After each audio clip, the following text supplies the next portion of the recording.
This is the Dynasty Roundtable podcast. We are back after missing last week because I messed up and got sick, so couldn't record. The whole family was dealing with, not to go into much too detail here, but stomach bug, man. We just that just ran through our household, so we couldn't record. But the good news is we're back here this week to talk kind of the introductory into the 2026 rookie class. We are kind of in a transition period with many people's fantasy seasons are over. The playoffs are officially on the way. And a lot of what we can do in Dynasty is, kind of over. Trade deadlines have come and gone. So we're going to go ahead and get into the 2026 rookie class. We'll talk about some things that you can do before your league year ends. I think we have a Dynasty Stashes episode on the calendar. But the plan is, and I don't even know if I've told Matt Babbage this, so we're going to do a few more episodes, and then we are going to take a couple weeks break over the holiday. So the episode that would drop the week of the 22nd, we're not going to do that. Week of the 29th, I think that's the Monday. I could be wrong. I'm not looking at a calendar right now. So that seems right, but I don't know. Anyway, somebody I'm sure can correct me in the comments, but yeah. So we're gonna take a couple weeks off, just because it's the holidays. And yes, 22nd, 29th, I nailed that somehow. So just stick with us. We're gonna have more content coming to you after the holidays. We're just gonna take a few weeks to reset and spend a little less time watching football and maybe a little bit more time with our families. Call us old fashioned for doing that, but we will, I promise, have more rookie content coming for you. And that starts tonight with kind of an overview of the 2026 rookie class. And the real question that we have to answer tonight is, how good is the 2026 rookie class? So Matt Babbage, how are you doing? How are you feeling? What's going on? I'm doing great, Seth. It's we're a little tired, and that's why we're taking a break here coming soon with the holidays. We have time to spend with the family, time to try and recharge from the other things that happen in our life, and we invite you, the listeners, to do the same. Whether it's through listening to more podcasts or spending time with the family and tuning out social media. It's the dog days of the year, and there's a lot of stressors that are added. So whatever you got to do to take that break along with us, please do so. Mental health is mental wealth. Couldn't have said it better myself. And do you have any grievances this week, or like JJ McCarthy's kind of been up and down? I don't know if you got anything to get off your chest before we start. I mean the pro JJ McCarthy people are going to come out of their cocoons whenever he has a decent game, and then they'll go right back into the bushes whenever he stinks it up. So it's a good JJ McCarthy game when the pro JJ McCarthy stands are tweeting, because they don't seem to make any comments when he goes back into his shell. Seth could probably throw for 9 yards per attempt versus that Commanders defense the way they've been playing this season. So not to disparage. I said disbarge, like getting off a barge. Getting off a barge. We could make that a word. Like, you don't want to disbarge a player before it's. I've heard it both ways. Worst time. Yeah. But not trying to tear it down his performance. I think it's the perfect encapsulation of what I've tried to be what I have tried to say about JJ McCarthy this whole time, is that he can be a fantasy asset. He could be a usable starter. I just don't think he's anything special, and I do not, and if you're not anything special at a quarterback, I'm sorry, if you're a top 10 pick, you're a bust. That's just the way the world works. You can have a good career and still be a bust. It's the way the world works, unfortunately. Like Mac Jones, bust. Like almost the entire 2021 class, bust. But Mac Jones is out there making a name for himself. Sam Darnold, bust. But here he is, still making a good career. Like, two things can be true. So I want to kind of double down on my talk of calling JJ McCarthy a bust on the last podcast. Like Michael Penix is shaping up to be a bust. Like these things happen, but just because you didn't live up to your draft capital in the short term does not mean that you can't go and make a decent career for yourself. He's still very young.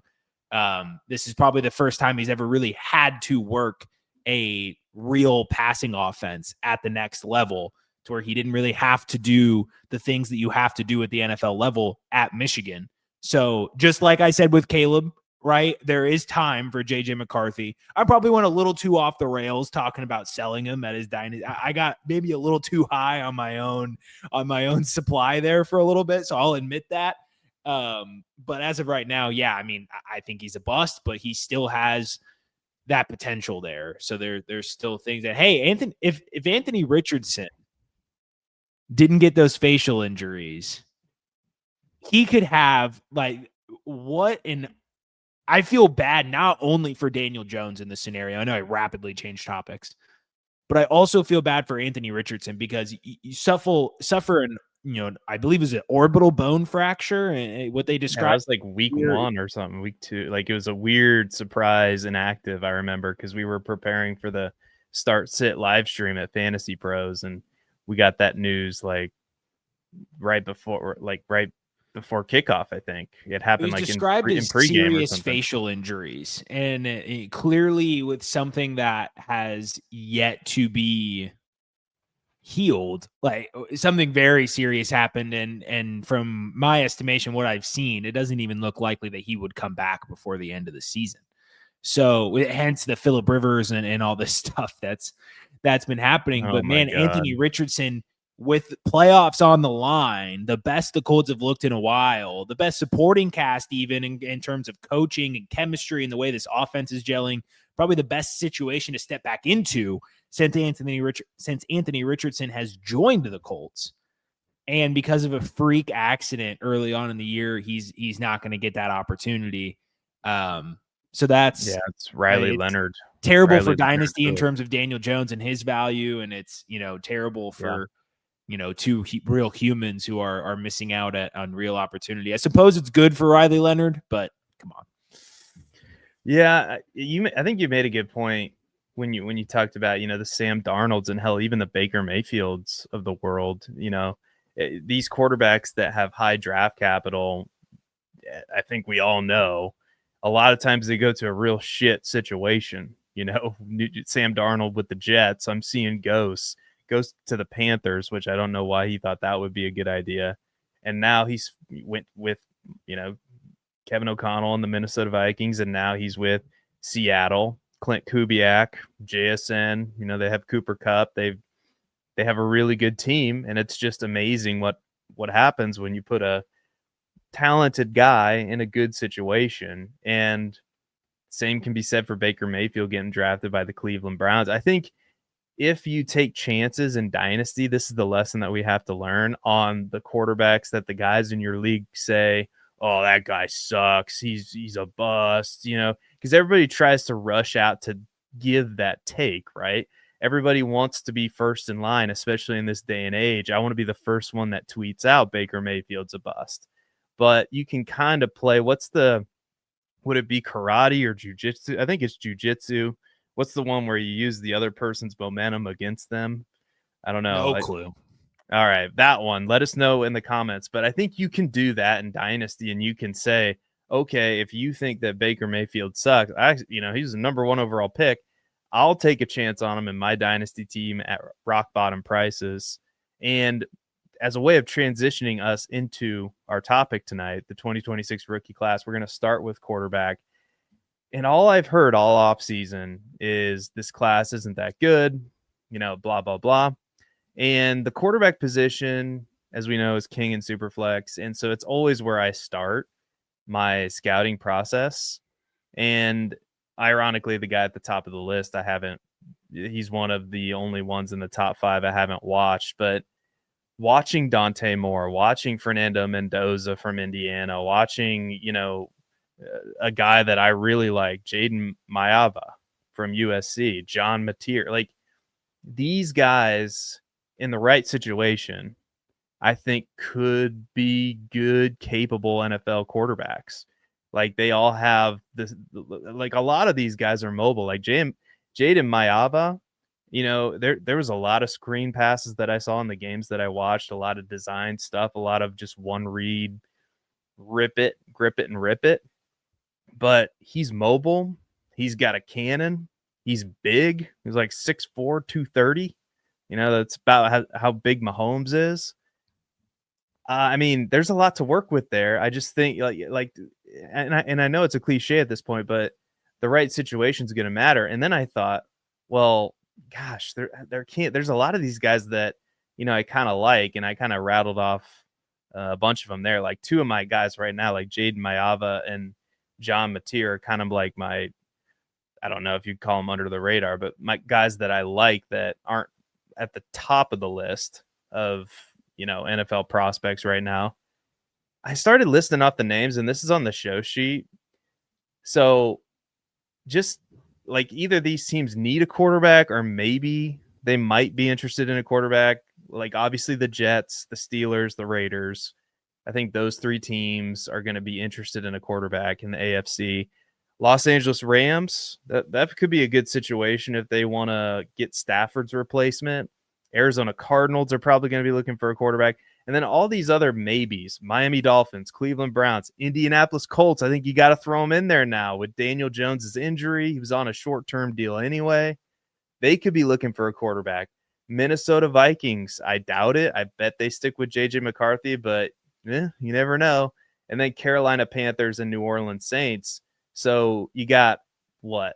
I listed off 11 teams there potentially that could be in the quarterback market.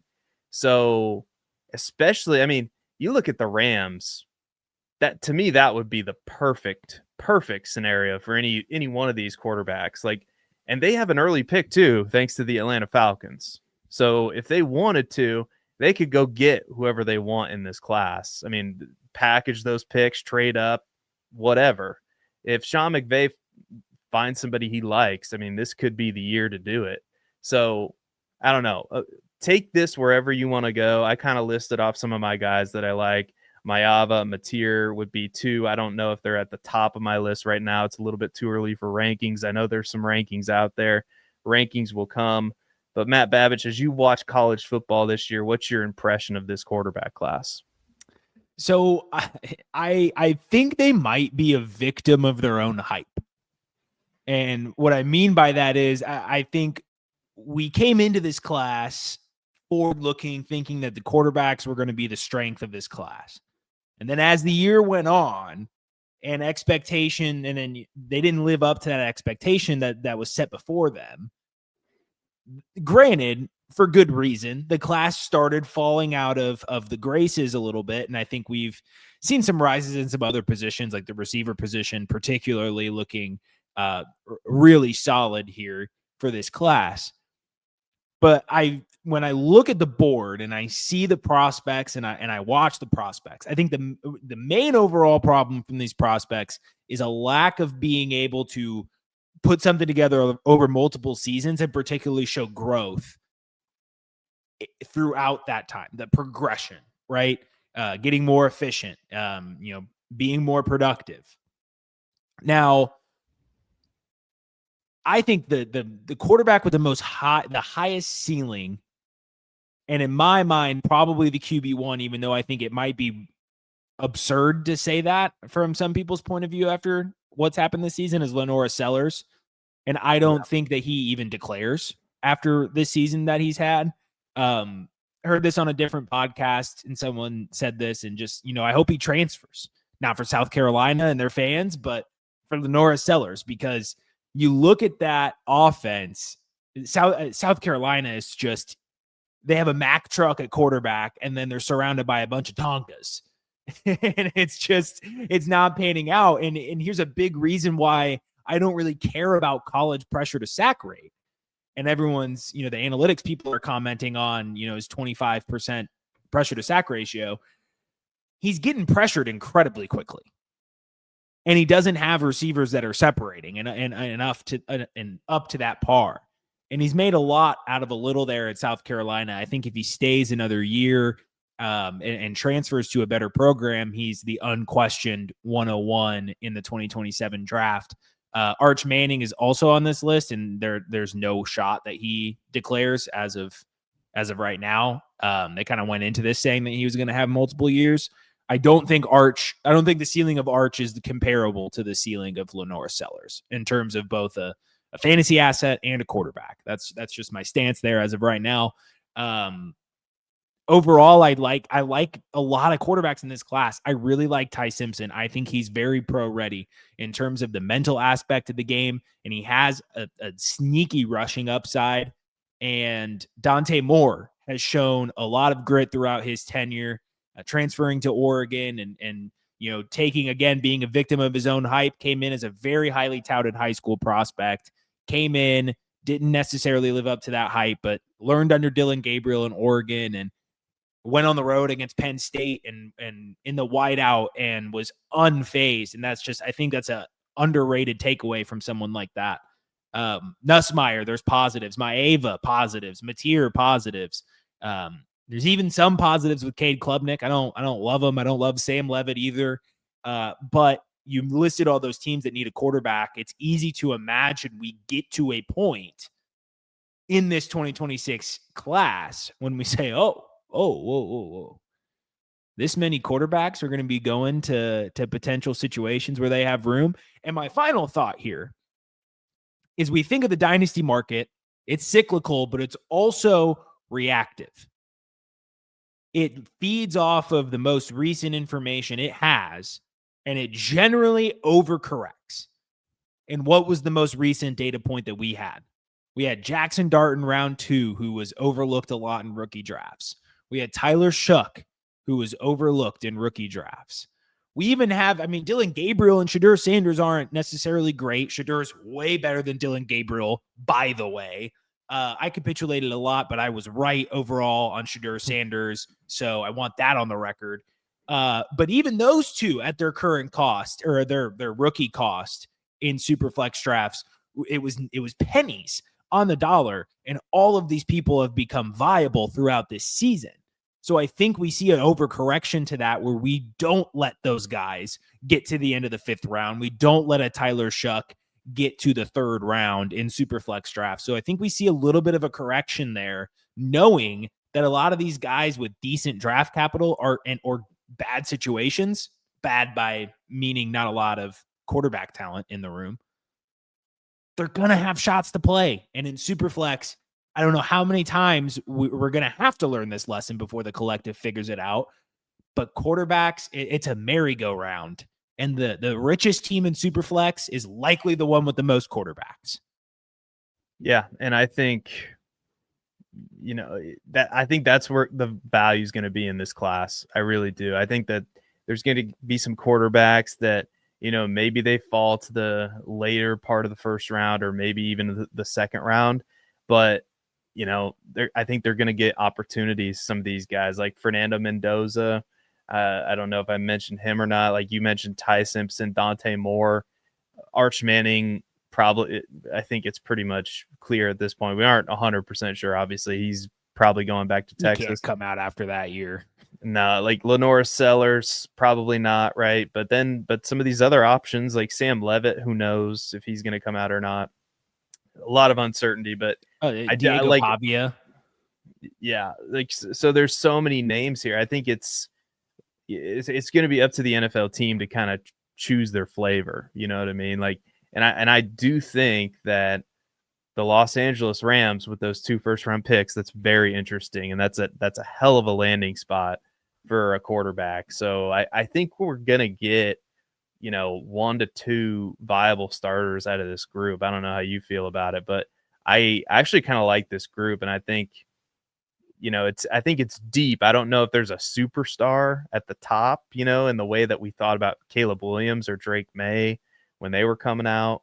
But I think that, like Fernando Mendoza, for example, I think in the right system, I don't think he has the strongest arm, but he's mobile. He has size and he throws with anticipation and he's a good game manager. So, I don't think he's going to wow you with his athletic prowess, but an NFL coach who knows what he's doing can work with that. So anyway, let's move on to the running backs.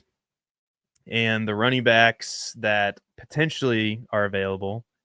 We're talking Jeremiah Love at the top. I think he's a contender for the 101. Again, I think he's dynamic, and we'll talk more about him as we talk about the running backs.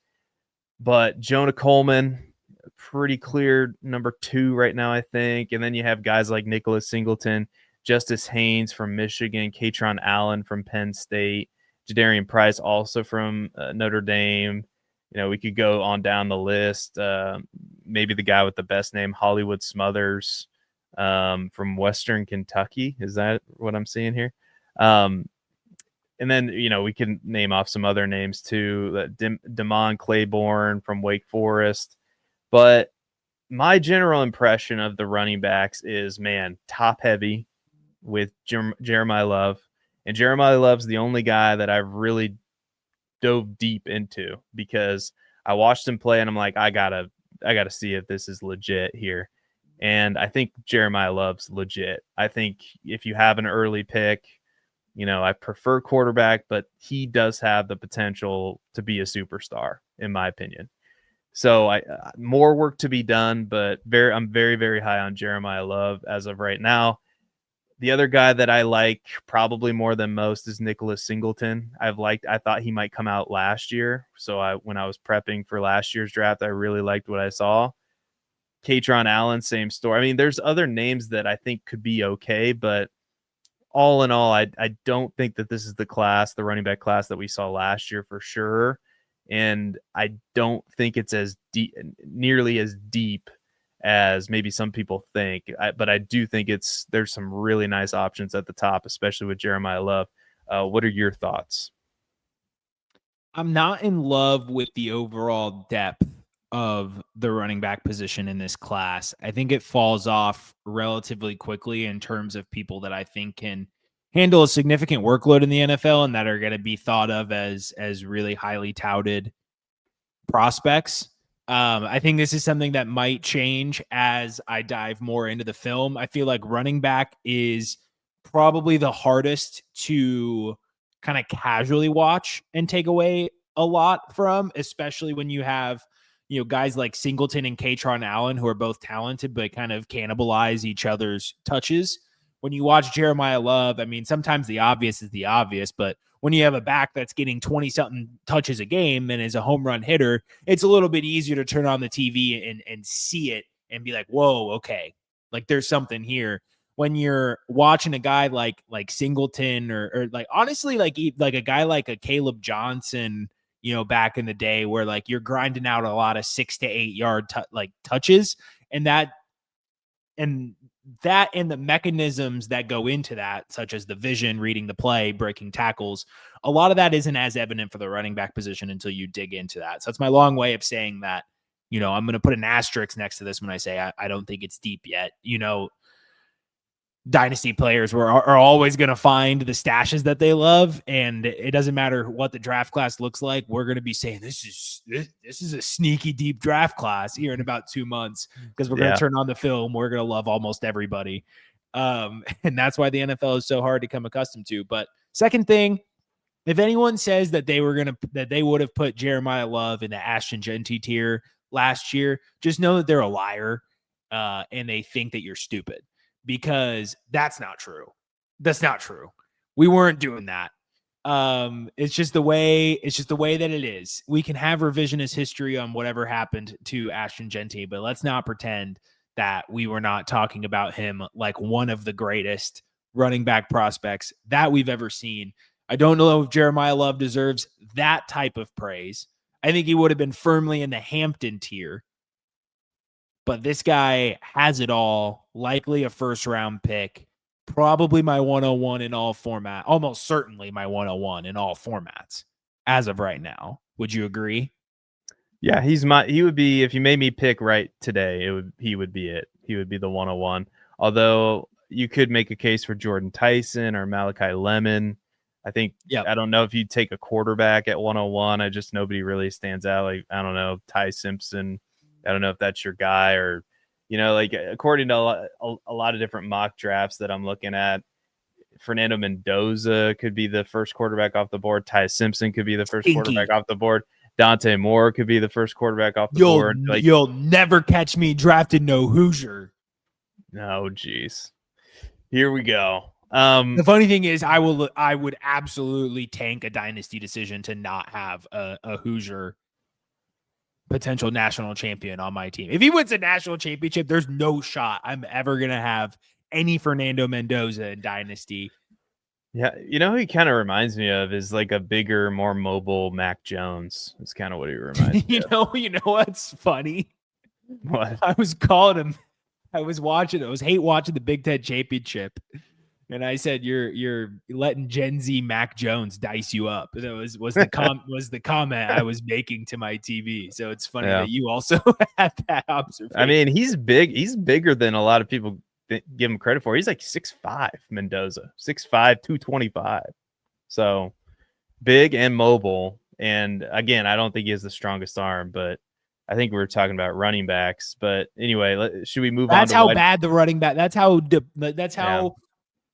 flat and the running back class is. We couldn't hold our name past 5 prospects before we got to talk back to quarterbacks again. I mean, like, and Justice Haynes is, like a consensus top 5 running back right now.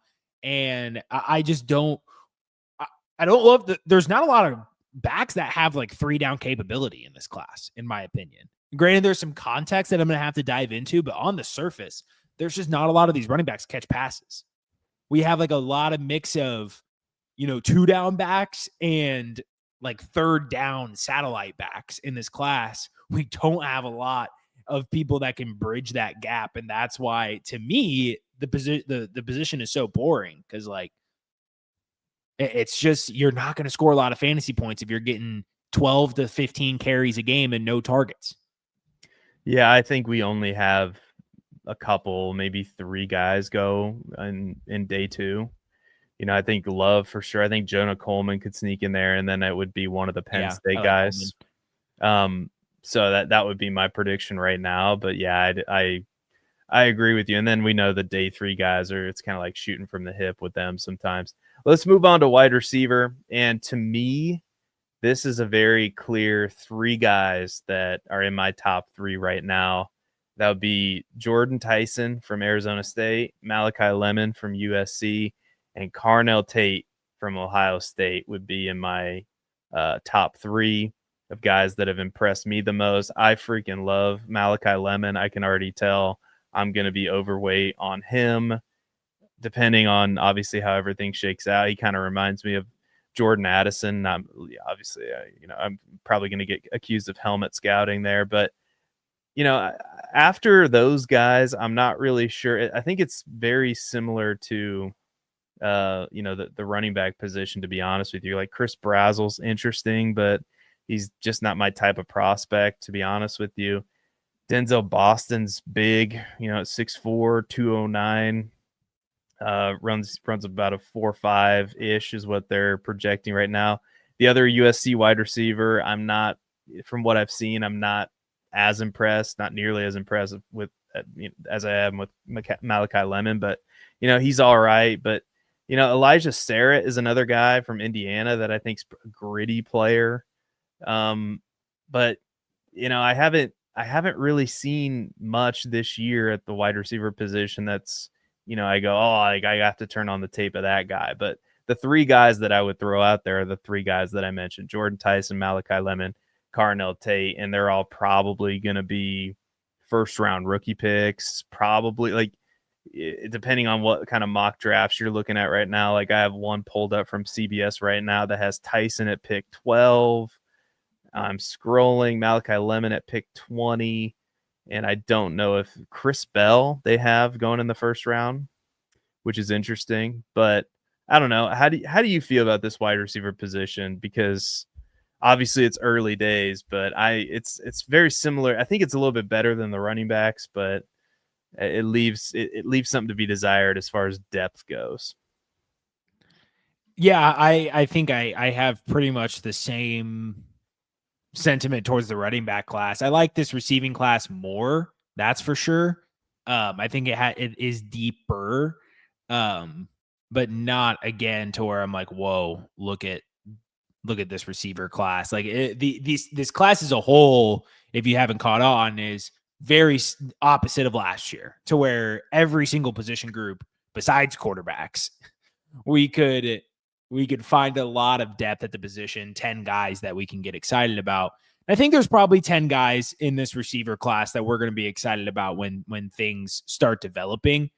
We're going to get to know a lot of these guys a little bit better at things like the Senior Bowl, but you nailed it with the top three: Jordan Tyson, Makai Lemon, and Carnell Tate.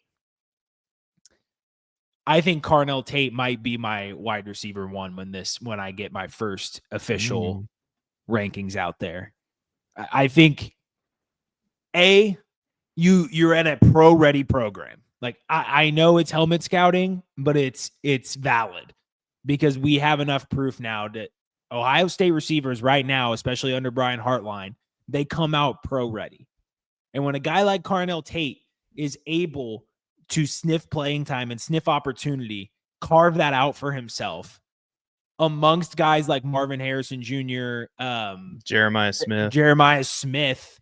I was trying to go back a little bit. Like somebody he was still around when Marvin Harrison Jr. And that's how talented these classes have been. And for a guy like Carnell Tate to continue each year to carve a little bit more out from just as much talent year after year until he finally became that number 2 guy is incredibly impressive. What were you saying? Jeremiah Smith. I heard the perfect comp because I was watching him play and I'm like, this dude's a freaking animal. You know, I don't know. I it's just like, who do I compare this guy to? And I heard it the other day. He's Julio Jones. Like Julio Jones was physically imposing, could beat you down the field with his speed. Like Jeremiah Smith's freaking awesome. And the fact that Carnell Tate is doing what he's doing, like to your point, with guys like that on the team, bodes well for him in the future. And he's at a big boy program at Ohio State, so yeah, 99 times out of 100, I call you crazy for that comp. Jeremiah Smith is the 1 out of 100. Yeah. Like, I mean, if you don't, I'm not throwing that around. Community does it all the time, right? He's the next Tyreek Hill. He's the next this. He's the next that.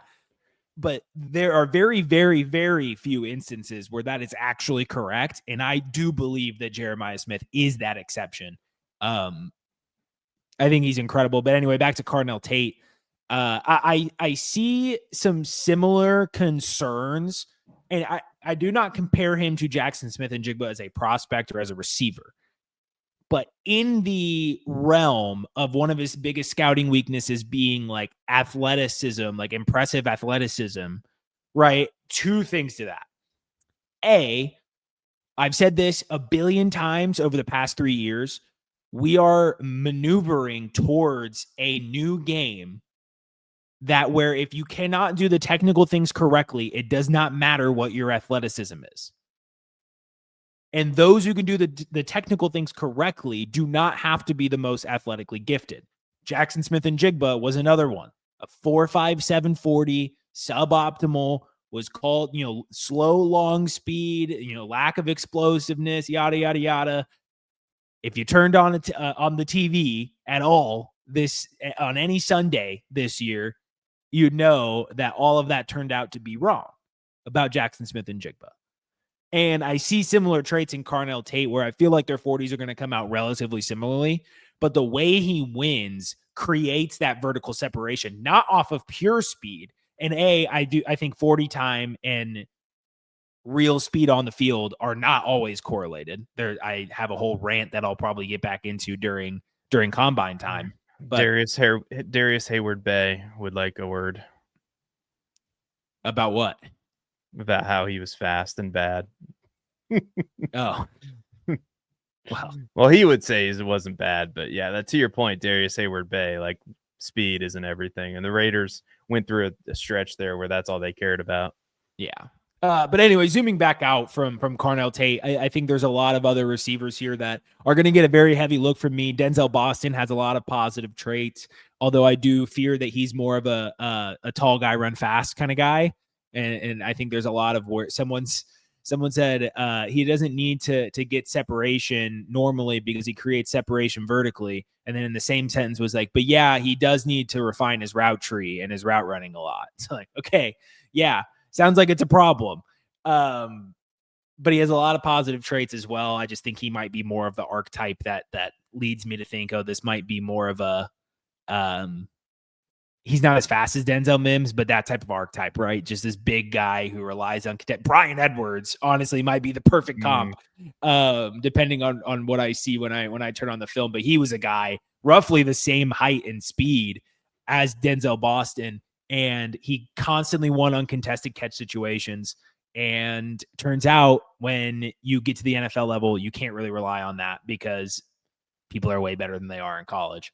But then you got guys like Chris Bell, Casey Concepcion, Jacoby Lane, Nick Harbor, Antonio Williams. There's a good amount here that's worth looking into. I think there's even some guys as you get like closer to the 20s of the list here on NFL Draft Buzz that could potentially make some noise here and things like the Senior Bowl. So we're going to be talking about a lot more names going forward. But as of right now, the depth of this wide receiver class is relatively average.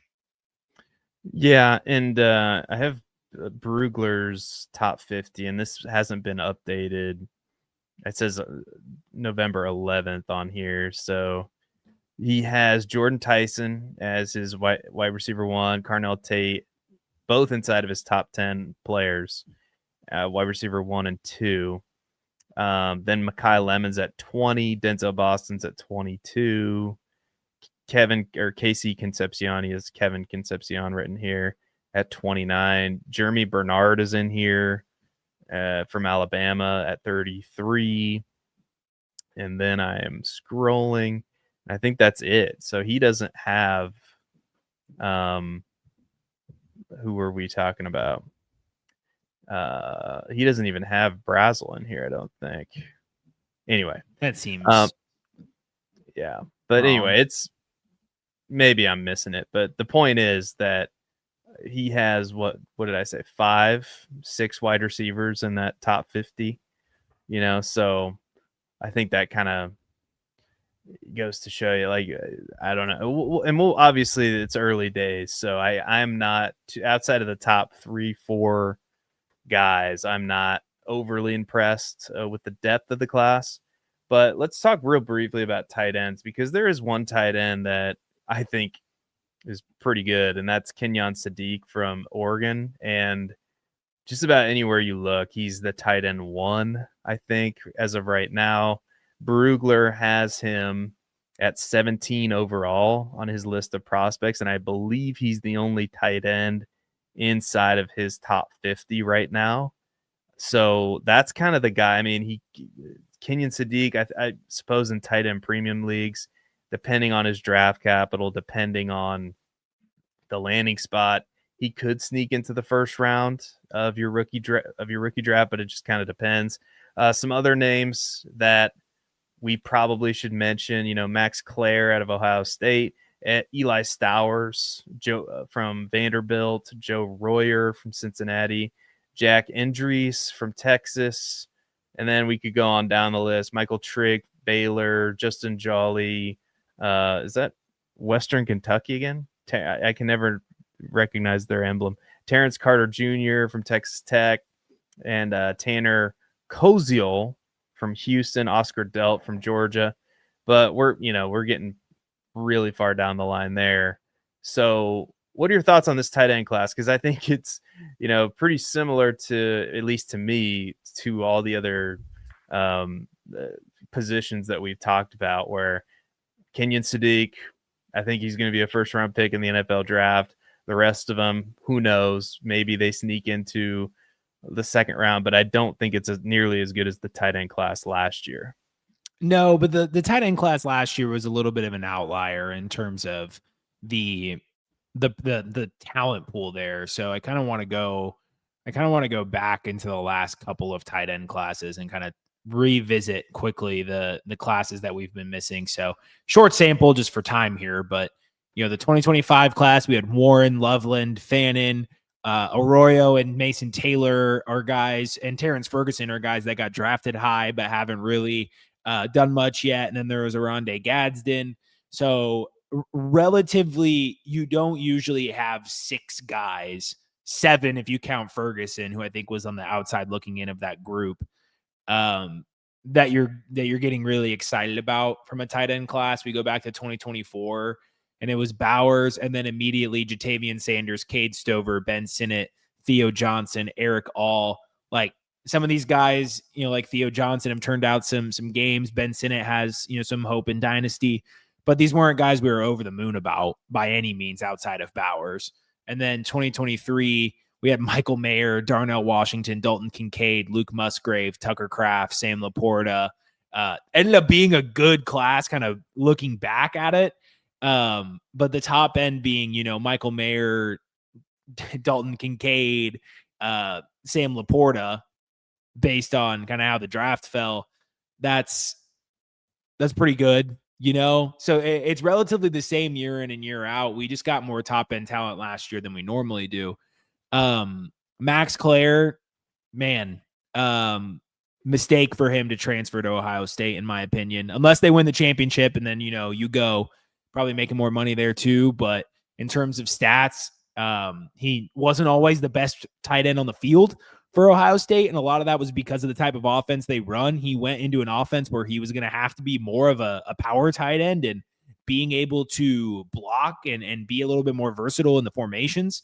And he wasn't able to do that. And then also playing in an offense with Jeremiah Smith and Carnell Tate, you're obviously going to limit the number of targets you have. So I think it would have been a lot better for him to stay at Purdue in an air raid offense that's much more suited to his style of play. As he evidenced by him going from 51 for 685 and 4 touchdowns to 43, 448 yards and 2 touchdowns this year. So I would have liked to see him stay, A, for my Purdue bias, and B, just because I think he fit that offense a lot better than he did Ohio State. But I like him. My worry with him is getting on the field because of that limitation that I just described. I don't compare him necessarily athletically or stylistically to Mike Gesicki, but that's my quickest comp for a tight end who had a world of talent, but could just never really get into a full-time role. Isaiah Likely, too, has the same issue. Can't get into that full-time role because he's a receiver that's big and not really a tight end that can catch. And I think that might be Max Clare's problem. I do love Sadiq. I'll echo your sentiment there. I'm a fan of both Eli Stowers and Joe Royer, and from what limited stuff I've seen from them so far. So I'm excited to dive into those two. And then, yeah, to be honest, there's a lot of catching up to do in terms of 5 through 10 and the rest of these tight ends. It's just not a position I'm going to be ahead of the curve on. Sorry if you expected that out of me, of all people. Yeah. So in my opinion, so the question that we asked at the beginning of this episode is how good is the 2026 class? And I would say it's all right. I think that there are going to be some names in here that we want, especially at the quarterback position. I think that some of these guys, there's going to be a few guys that find homes, that find situations where they thrive. Same at wide receiver, same at running back. And I think Kenyon Sadiq at tight end is a guy that we can get excited about. But so the first round picks, obviously we're still interested in those, right? But I do think that the second round picks don't have as much value as they've had in previous years. Now, that's not saying that you're not going to find a diamond in the rough in the second round or even the third round. Definitely possible, and we'll be here to help you identify some of those sleeper guys. But my approach to the 2026 rookie class is, as we get closer and closer to the NFL draft, the rookie draft, after the NFL draft, I'm going to be looking to trade those second and third round picks for players that have high upside from other classes or players that can help me win now on my win now teams. And if I fall out of what I think is a tier drop off in the first round, even those first round picks, will be on the trade block to somebody who just falls in love with one of these prospects. So I'm a little bit more down on this class. I do like some players, but if I had to give it a grade right now, it would be in like the B minus C plus range, somewhere in there. And like last year was probably a B plus A minus. Like it was a pretty good class. If I had to just go back into my memory and figure out what I would have said, probably in that range. But what do you think, man? That's what are your thoughts as we kind of wrap up here? No, it's hilarious. I was going to ask you as a former teacher, but as a former teacher, you beat me too, giving it an actual letter grade. And the grade that I had in my head, as I was preparing to ask you that question, was B minus.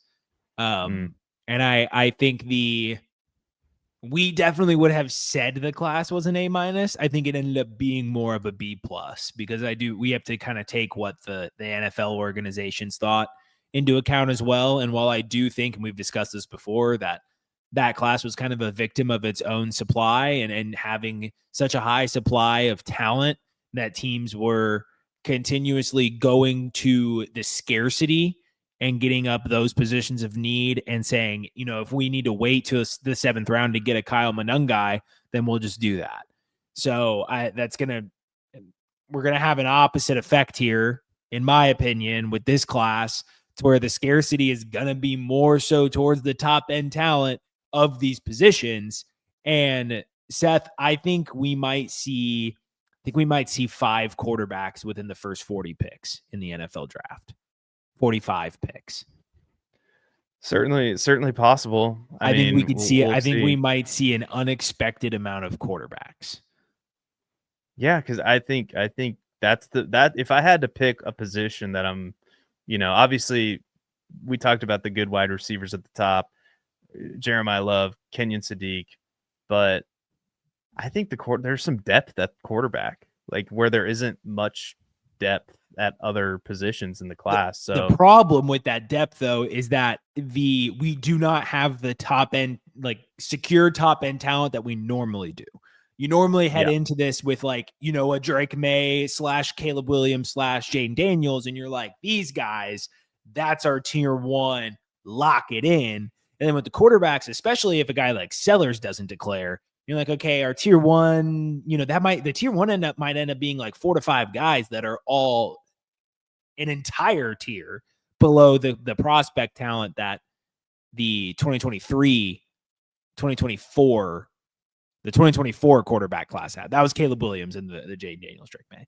But so yeah, I think we're going to get an opposite effect here where some more of these premium positions are going to be on the more fantasy relevant side of things, because that's where I think the scarcity lies a little bit more, which will be fun for fantasy managers because we're going to get a lot of people with high picks potentially. And that means a lot of hype.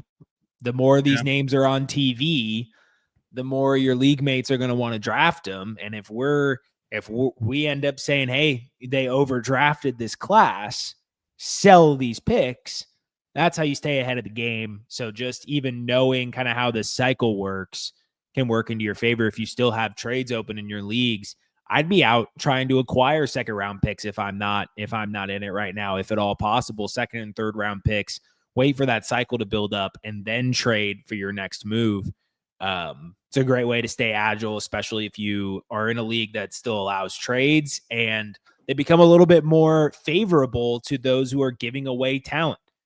Contenders are willing to give up more if they're the 2 seed trying to strengthen their roster. So just something to keep in mind. Yeah, no, I think great points there. And we are going to have this covered from back to front. We have big plans to cover these rookies in great detail. We have plans to do all 22 stuff. So you're going to want to stick with us. Click the like button, subscribe, go follow us on Twitter as well at FF Dynasty Table. And you can see our handles there on Twitter. But for the podcast audience, at Babbage_Matt10, at Seth_DIEWOLD. Matt Babbage, is there anything else? Any final words of wisdom that you have for us this evening before we end the show? I should have talked about taking your break during this time. I gave my word. Premature words of wisdom. It happens to 1 in 3 men, believe it or not, after age 25. If you or a loved one are impacted by premature wisdom. I don't know where I'm going with this. Let's just premature. follow us on social media. I thought you were gonna. I thought it was going in a very different direction. I thought maybe like for some eat. I don't know if we had a sponsorship I wasn't aware of for some eating. Yeah, medication. I was trying to make some sort of fake product, and it just didn't. It didn't work. Maybe the words of wisdom are, just carry on, man. Don't worry about, I don't know. I've never. I'm doing the same thing that you were doing. I'm trying to cover for you, and now I'm falling into the same trap of trying to make up something clever when I don't have it. When I don't have anything clever to say. So hey, you're a father. You're a new father. You're a father of one. People can't be hating. You got a baby up there. Don't be hating. If you want to trail off and do whatever you want with your words, that's your right, because you're raising a child. There we go. I'm a father. I can do whatever I want except murder. I can't do that. Until next time. It's 7 p.m. We're talking like we've been up for like 24 hours. Exactly. We need a break. Thank you so much for watching. Click like and subscribe. Nobody cares about Aaron Rodgers. Tell us in the comments who some of your favorite prospects are right now. Tell us how crazy you are for our takes, whatever. Until next time, be good, everyone, and we will see you later.